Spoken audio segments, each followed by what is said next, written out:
श्री गणेशाय नमो नमः। सरस्वती नमस्तुभ्यं वरदे कामरूपिणी विद्यारंभम करिष्यामि सिद्धिर्भवतु मे सदा। शिव शक्ति को कोट कोट प्रणाम। मेरे श्रोतागणों, मैंने आपको हाथों में चिन्हों के बारे में बताया था, बृहद त्रिकोण के बारे में बताया था कि हमारे हाथ में जो बृहद त्रिकोण बनता है, जो जीवन रेखा से मिलकर और बुध रेखा के सीधे एक लाइन जाती है, वो हमारा एक त्रिकोण का निर्माण करती है। तो ये त्रिकोण मेरा, उसके अंदर एक त्रिकोण और होना, ये हमारे धन संपत्ति के लिए, हमारी अचल संपत्ति के लिए, हमारे धन के लिए ये बहुत ही श्रेष्ठ त्रिकोण बनता है। तो इस बारे में मैंने आपको जानकारी दी। मैंने आपको चतुर्भुज के बारे में बताया था, एम साइन के बारे में बताया था।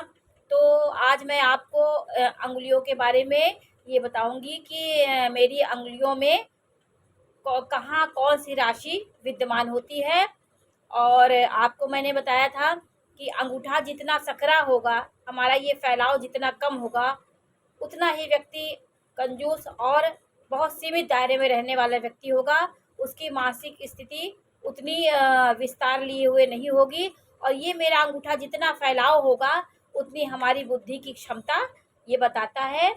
ये खर्चीला व्यक्ति होगा और खुल के जीने वाला होगा। तो हमारे ये अंगूठे का जितना फैलाव होगा, उतना ही व्यक्ति स्वतंत्र प्रवृत्ति का होगा और अपनी भावनाओं को वो रोक नहीं पाता है, उसके वो सीमित दायरे में नहीं रह पाता। तो आज मैं आपको उंगलियों के बारे में बताऊंगी कि देखिए, ये मेरी है तर्जनी उंगली और मध्यमा। ये इसका फैलाव बीच में अगर बहुत ज़्यादा है, तो व्यक्ति अपने दिमाग से और अपने बुद्धि से चलने वाला व्यक्ति होता है। वो स्वतंत्र प्रकृति का होता है, वो किसी की अधीनता स्वीकार नहीं करता। और हमारी बुद्धि की उंगली और बुद्ध में और सूर्य की उंगली में हमारा अगर गैप ज़्यादा है, फैलाव करने में ज़्यादा है, तो व्यक्ति बहुत बुद्धिमान और स्वतंत्र प्रकृति का और समाज में नेतृत्व करने की क्षमता वो रखता है।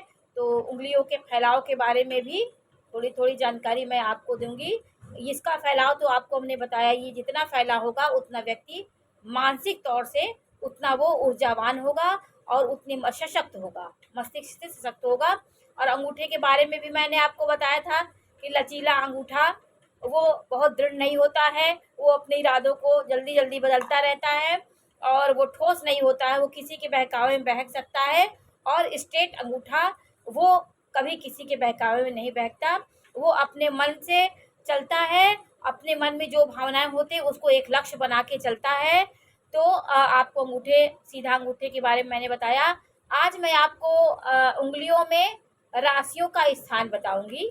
तो देखिए, ये मेरी पांच पांच उंगलियां हैं, एक अंगूठा है। तो ये पर्व देखिए, 3 पर्व होते हैं, 1 2 3। तो ये पहला ये जो है, इसमें मीन राशि का स्थान होता है और दूसरे वाले में कुंभ राशि का और तीसरे वाले में हमारे मकर राशि का स्थान पाया जाता है। मीन, कुंभ और मकर। और फिर ये मेरी सूर्य की उंगली आई। सूर्य की उंगली आप देखिए, तो सूर्य उंगली में ये यहाँ कन्या राशि हुई, यहाँ सिंह राशि आती है और यहाँ कर्क राशि का स्थान होता है। तो हमारी उंगलियों में राशियों का स्थान होता है। अब ये मध्यमा उंगली आई, तो मध्यमा उंगली में ये सबसे नीचे वाले पर्व में धनु राशि का स्थान होता है, दूसरे वाले में वृश्चिक राशि का स्थान होता है और तीसरे वाले में तुला राशि का स्थान होता है और तुला राशि का स्थान होता है। और अभी हमारी तर्जनी उंगली आई, तो तर्जनी उंगली में सबसे नीचे वाले में मिथुन राशि का स्थान होता है, इसमें वृष राशि का स्थान होता है दूसरे वाले में, और तीसरे वाले में मेष राशि का स्थान होता है। और एक बार मैं आपको फिर बता दे रही हूँ कि सबसे नीचे वाले में मीन राशि, दूसरे वाले में कुंभ राशि, तीसरे वाले में मकर राशि कनिष्ठिका उंगली में, और सूर्य की उंगली में यहाँ पर सूर्य की उंगली में यहाँ पे कन्या राशि और दूसरे पर्व पे सिंह राशि, तीसरे पर्व पे कर्क राशि और मध्यमा में धनु राशि। फिर उसके बाद आती है वृश्चिक राशि, उसके बाद तुला राशि, और यह हमारी तर्जनी उंगली में यहाँ मिथुन राशि का स्थान होता है, यहाँ वृष राशि का स्थान होता है, यहाँ मेष राशि का स्थान होता है। तो 12 राशियां होती हैं, तो 3 चौक 12 राशियों का स्थान हमारी ये चारों उंगलियों में विद्यमान होता है। और ये मेरा अंगूठा है, इसको हमने आपको बताया, ये सबका सपोर्ट करता है, सबको नेतृत्व करता है। इसके बिना उंगलियां ज़्यादा तीव्र गति से काम नहीं करते, तो उंगली का सबसे ज़्यादा महत्व हमारे अंगूठे का होता है।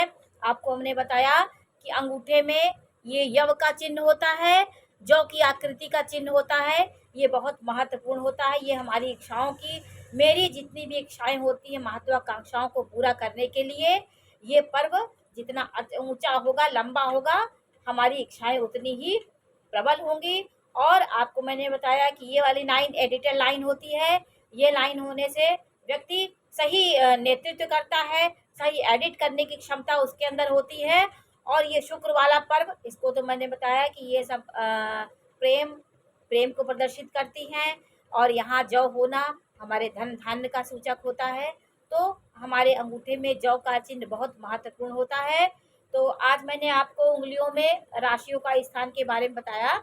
मैं आपको ये बताऊंगी कि लव मैरिज कैसे हाथ हो तो वो लव मैरिज की ओर इंगित करता है, कैसी हृदय रेखा हो, कैसी मस्तिष्क रेखा हो, जो लव मैरिज की ओर बच्चा भागता है, क्यों ऐसा होता है, इसके बारे में भी मैं आपको जानकारी दूंगी।